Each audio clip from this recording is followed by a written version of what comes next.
Estadong positibo sa radiation ang isang planta sa Misamis Oriental na gumagawa rin umano ng mga substandard na bakal.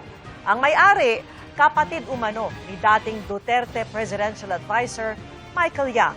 At nakatutok si June Veneracion. Nakababahala ang napag-alaman ng Philippine Nuclear Research Institute o PNRI sa niraid na planta ng bakal sa Tagoloan, Misamis Oriental.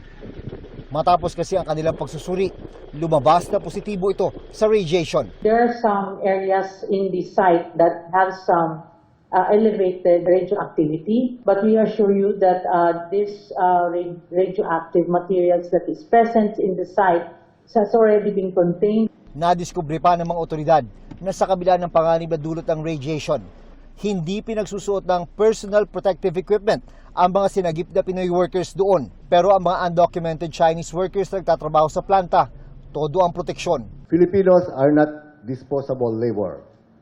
Filipinos must never be subjected to unsafe working conditions.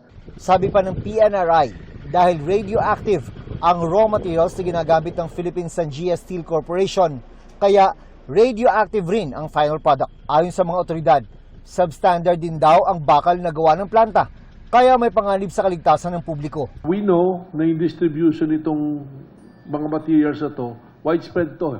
Ang naturang planta ay pagmamay-ari raw ni Tony Yang, kapatid ng dating Presidential Economic Advisor ng Duterte Administration na si Michael Yang. It was established 2017. So from the time na ni-establish yan, siguro dun yung simula niyan. Michael Yang is a very powerful personality at that time. Sinusubukan pa ng GMA News na makuha ang panig ng kumpanya. June Veneracion, nakatutok, 24 oras.